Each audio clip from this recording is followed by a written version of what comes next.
IPL ফাইনালে ওঠার লড়াইয়ে আজ কেকেআর মুখোমুখি হতে চলেছে সানরাইজার্স হায়দ্রাবাদের এবং এই ম্যাচে জয়ী টিম কিন্তু সরাসরি ফাইনালে জায়গা করে নেবে। অন্যদিকে যেই টিম এই ম্যাচে পরাজিত হবে তারা কিন্তু আরেকটা সুযোগ পাবে, তারা এখনই ছিটকে যাবে না। রাজস্থান ভার্সেস ব্যাঙ্গালোর ম্যাচের উইনার যেই টিম হবে সেই টিমের মুখোমুখি হবে কিন্তু এই ম্যাচের পরাজিত টিম, এবং সেই ম্যাচে যেই দল জয়ী হবে তারা কিন্তু আবার ফাইনালে জায়গা করে নেবে।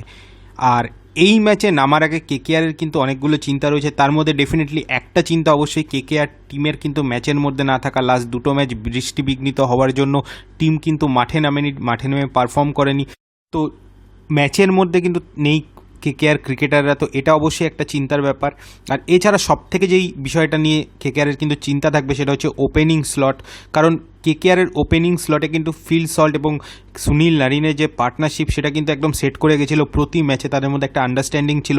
একদিকে ফিল সল্ট যেরকম ভালো খেলছিলেন, অন্যদিকে সুনীল নারিন কিন্তু এই মরশুমে অসাধারণ ফর্মে রয়েছেন এবং ওপেনিংয়ে কিন্তু সুনীল নারিন যে ভূমিকাটা নিচ্ছেন তার ফলে কেকেআর কিন্তু কার্যত একটা এক্সট্রা ব্যাটসম্যান পাচ্ছে এবং এটার ফলে কিন্তু কেকেআরের ব্যাটিং লাইন আপটা অনেকটাই শক্তিশালী দেখাচ্ছে।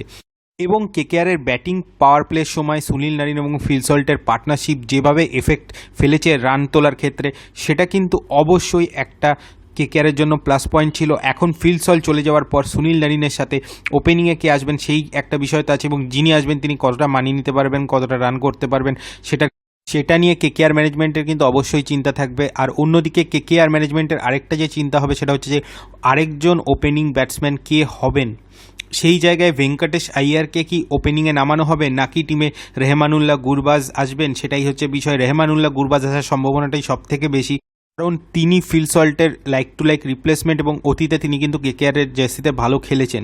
কিন্তু সমস্যাটা হলো রেহমানুল্লাহ গুরবাজ কিন্তু এই আইপিএলে একটা ম্যাচও পাননি, এবং এক্ষেত্রে একটা ম্যাচও যেহেতু তিনি পাননি তো তার জন্য কিন্তু প্রথম ম্যাচটা খুবই কঠিন হতে চলেছে হায়দ্রাবাদের বিরুদ্ধে।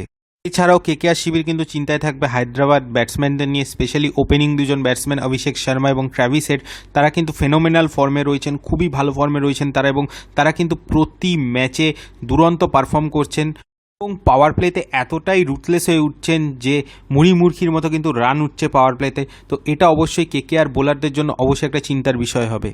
এবং এই দুই ব্যাটসম্যানই কিন্তু বড় শট খেলতে পারেন, পেসারদের এগেনস্টে খুব ভালো খেলেন এরা, তো সেক্ষেত্রে কিন্তু স্পিনকে ইউজ করতে পারে কেকেআর প্লে অফে। বরুণ চক্রবর্তী এবং সুনীল নারিনের ভূমিকাটা কিন্তু খুবই গুরুত্বপূর্ণ হবে এই ওপেনিং পার্টনারশিপটা ভাঙার ক্ষেত্রে। স্পিনের ক্ষেত্রে কিন্তু একটু দুর্বলতা রয়েছে এই দুজনের, তো স্পিনটাকে কিন্তু কাজে লাগানো যেতে পারে এবং সুনীল নারিন বরুণ চক্রবর্তীকে দিয়ে কিন্তু উইকেট তুলে একটা বড় ধাক্কা দিতে পারে হায়দ্রাবাদকে কেকেআর সেক্ষেত্রে। এবং শুরুতেই যদি হায়দ্রাবাদকে একটা ধাক্কা দেওয়া হয় সেক্ষেত্রে কিন্তু পাওয়ার প্লেতে রান করার ক্ষেত্রে হায়দ্রাবাদ সমস্যায় পড়বে, এবং সেটা কিন্তু পরে হয়তো হায়দ্রাবাদকে একটা কম টোটালে বেঁধে ফেলার ক্ষেত্রে সাহায্য করবে। এছাড়াও আরেকটা যে বিষয় আছে, হায়দ্রাবাদে কিন্তু হার্ড হিটার প্রচুর রয়েছেন। একদিকে ওপেনিং যারা ব্যাটসম্যান রয়েছেন তাদের তো কথা বললামই, এছাড়াও রাহুল ত্রিপাঠী, বিশেষ করে হেনরি ক্লাসেন, তিনিও কিন্তু খুবই হার্ড হিটার। আমরা দেখেছি একটা ম্যাচে কীভাবে অনায়াসে তিনি কিন্তু রান তুলেছেন, তো সেই জায়গা থেকে এদেরকে নিয়ে কিন্তু চিন্তায় থাকতে হবে। এছাড়াও আব্দুল সামাদ রয়েছেন, তো একাধিক হায়দ্রাবাদের খেলোয়াড় রয়েছেন যারা কিন্তু বড় শট খেলতে পারেন এবং প্রচুর তাড়াতাড়ি কিন্তু রান করতে পারেন, তো সেই জায়গা থেকে এদেরকে নিয়ে কিন্তু ডেফিনেটলি চিন্তা থাকবে কেকেআরের। এবং এদেরকে আটকাতে, হার্ড হিটারদের আটকাতে কিন্তু বোলিং স্পিডটা কিন্তু কম করতে হবে বোলারদের, যেটা এর আগে আমরা দেখেছি অ্যান্ড্রে রাসেল কিন্তু একটা ম্যাচে খুবই মন্থর গতিতে বল করেছিলেন এবং সেই ম্যাচে সাফল্য পেয়েছিলেন। হর্ষিত রানা, অ্যান্ড্রে রাসেল, এদেরকে কিন্তু এই ভূমিকাটা নিতে হবে এবং স্লোয়ার বল পেলে কিন্তু হায়দ্রাবাদের খেলোয়াড়েরা বড় হিট নিতে গিয়ে ক্যাচ তুলবেন এবং সেক্ষেত্রে কিন্তু কেকেআরের উইকেট পাওয়ার সম্ভাবনা বাড়বে। বলের পেসটাকে কমিয়ে, গতিটাকে কমিয়ে স্লোয়ার ডেলিভারিতে কিন্তু উইকেট তুলতে পারবেন কেকেআর বোলাররা সেক্ষেত্রে, এবং এইভাবেই কিন্তু হায়দ্রাবাদ ব্যাটিং লাইন আপকে শেষ করা সম্ভব হবে কেকেআরের পক্ষে। এছাড়াও কিন্তু কেকেআরের ক্ষেত্রে পাওয়ার প্লেটা একটা খুবই গুরুত্বপূর্ণ ভূমিকা নেবে। একদিকে যেরকম বোলিং পাওয়ার প্লের সময় কেকেআরকে হায়দ্রাবাদকে কম রানে বাড়তে হবে, মুড়িমুড়কির মতো রান দিলে কিন্তু হবে না, এবং দুজন ওপেনিং ব্যাটসম্যান যারা হায়দ্রাবাদের আছেন, যেটা বললাম যে খুবই দ্রুত গতিতে তারা রান তোলেন পাওয়ার প্লেতে, তাদেরকে আউট করতে হবে। আর এছাড়াও টোটাল রানটা কিন্তু পাওয়ার প্লেতে কম রাখতে হবে, তাহলেই কিন্তু একটা উজ্জ্বল সম্ভাবনা থাকবে কেকেআরের। এক্ষেত্রে এটা বলার যে মিচেল স্টার্ক তিনি প্রতি ম্যাচে যেরকমভাবে মার খান, তো এই ম্যাচে কিন্তু মিচেল স্টার্ক যদি সেইভাবে মার খান তাহলে কিন্তু বিপদে পড়বে কেকেআর, এটা নিয়ে কোনো সন্দেহ নেই। এছাড়াও বাকি বোলারদের কিন্তু ইকোনমিক্যাল হতে হবে, তাহলেই কিন্তু এটা সম্ভব হবে যে কেকেআর হায়দ্রাবাদকে একটা কম রানের মধ্যে বেঁধে ফেলতে পারবে। এছাড়াও কেকেআরের ব্যাটিং লাইন আপ যেরকম রয়েছে এবং ওপেনিং স্লটে যেহেতু একটা পরিবর্তন হবে, প্রথম 6 ওভারটা কিন্তু খুব ক্রুশিয়াল হবে কেকেআরের জন্য ব্যাটিং পাওয়ার প্লের সময়। এই 6 ওভারে কেকেআর যদি ভালো রান তুলতে পারে তাহলে কিন্তু তাদের সম্ভাবনা বাড়বে একটা বড় স্কোর অ্যাটেন্ড করার, বা যদি তারা চেস করে সেক্ষেত্রেও কিন্তু দ্রুত রানটাকে তারা ছুঁয়ে ফেলার সম্ভাবনা বাড়বে যদি তারা প্রথম 6 ওভারে কিন্তু ভালো রান তুলতে পারে। না হলে কিন্তু পরের দিকে কেকেআরের ব্যাটসম্যানরা কিন্তু চাপে পড়ে যাবেন এবং সেক্ষেত্রে কিন্তু বিপদে পড়তে পারে কেকেআর। হায়দ্রাবাদের পেস ডিপার্টমেন্ট কিন্তু খুব স্ট্রং। পেস বোলারদের ক্ষেত্রে তাদের কিন্তু ভুবনেশ্বর কুমার, প্যাট কিউমিন্স, টি নটরাজনরা আছেন। তো সেই জায়গা থেকে কেকেআরকে কিন্তু টার্গেট করতে হবে হায়দ্রাবাদের স্পিনারদের। কেকেআরের যেটা প্লাস পয়েন্ট হবে যে হায়দ্রাবাদে কিন্তু সেরকম এক্সপিরিয়েন্স স্পিনার নেই। শেহবাজ আহমেদ বেশি স্পিন বল করেন না, আর অন্যদিকে বিজয়কান্ত, ভিয়াসকান্তের কিন্তু বল ঘুরছে কিন্তু তার অভিজ্ঞতা কম, এবং অন্যান্য যারা রয়েছেন তারা পার্ট টাইম বোলার। তো সেক্ষেত্রে স্পিনাররা যদি রান দেন সেক্ষেত্রে কিন্তু পেসারদের উপরও চাপ বাড়বে এবং তারা ভুল ভ্রান্তি করবেন, এবং কেকেআর ব্যাটসম্যানদের জন্য কিন্তু রান তোলাটা অবশ্যই সহজ হয়ে যাবে। তবে টস জেতা, পিচের ফ্যাক্টর এগুলো তো রয়েছেই, লাক ফ্যাক্টর একটা থাকেই। তো এই ম্যাচে শেষ পর্যন্ত কোন দল জেতে এখন সেটাই দেখার।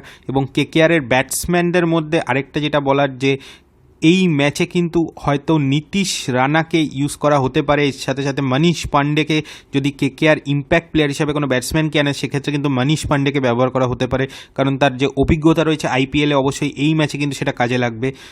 আর না হলে কিন্তু বড় সম্ভাবনা বৈভব অরোরার বোলিং ইম্প্যাক্ট প্লেয়ার হিসাবে আসার। যদি কেকেআর পরে বোলিং করে সেক্ষেত্রে ইম্প্যাক্ট প্লেয়ার হিসাবে কিন্তু বৈভব অরোরা আসতে পারেন। এছাড়াও সুনীল নারিন ব্যাটিং বোলিং দুটোর ক্ষেত্রে একটা বড় ভূমিকা নেবেন এই ম্যাচে, এরকম আশা করা যাচ্ছে। এছাড়াও বরুণ চক্রবর্তীর ভূমিকাটা কী হয় সেটাও কিন্তু খুব গুরুত্বপূর্ণ হবে। অ্যান্ড্রে রাসেল ব্যাটিং বোলিংয়ে কী ভূমিকা নেন, মিডল অর্ডারে ভেঙ্কটেশ আইয়ার কতটা রান করেন, তিনি কত বড় ভূমিকা নেন, সেটাও এই ম্যাচে কিন্তু খুব গুরুত্বপূর্ণ একটা হতে পারে। এছাড়াও রিঙ্কু সিং এবং রমনদীপ সিং তারা যদি ম্যাচের সিচুয়েশান অনুযায়ী কতটা ভালো ফিনিশ করতে পারেন সেটাও কিন্তু দেখার হবে। আর অন্যদিকে রেহমানুল্লাহ গুরবাজ তিনি ওপেনিংয়ে নেমে কতটা বড় ভূমিকা আজকে নিতে পারেন সেটা কিন্তু দেখার হবে। সুনীল নারিন দুরন্ত ফর্মে আছেন এই সিজনে, তিনি আইপিএলে এখন পর্যন্ত 461 রান করেছেন। তো সেই জায়গা থেকে তার সাথে যদি রেহমানুল্লাহ গুরবাজ একটা সলিড ওপেনিং পার্টনারশিপ করতে পারেন, যদি প্রথম 6 ওভার মানে ব্যাটিং পাওয়ার প্লেতে প্রচুর গতিতে রান তুলতে পারেন, তাহলে কিন্তু কেকেআরের জন্য এই ম্যাচটা অবশ্যই অনেকটা পজিটিভ ওয়েতে যাবে। এখন দেখার যে ম্যাচে কি হয় সেদিকে আমাদের নজর থাকবে। এই ভিডিওটা পর্যন্ত রাখছি। ভিডিওটা ভালো লাগলে অবশ্যই লাইক, শেয়ার এবং কমেন্ট করবেন, এবং যারা আমার চ্যানেল নতুন এসেছেন বা আমাদের চ্যানেলটিকে এখনও সাবস্ক্রাইব করেননি প্লিজ আমাদের চ্যানেলটিকে সাবস্ক্রাইব করে দেবেন। তো চলুন এখনকার মতো টাটা। নজর থাক কেকেআর ভার্সেস সানরাইজার্স হায়দ্রাবাদ ম্যাচের ওপর, দেখা যাক সেই ম্যাচে কী ফলাফল হয়।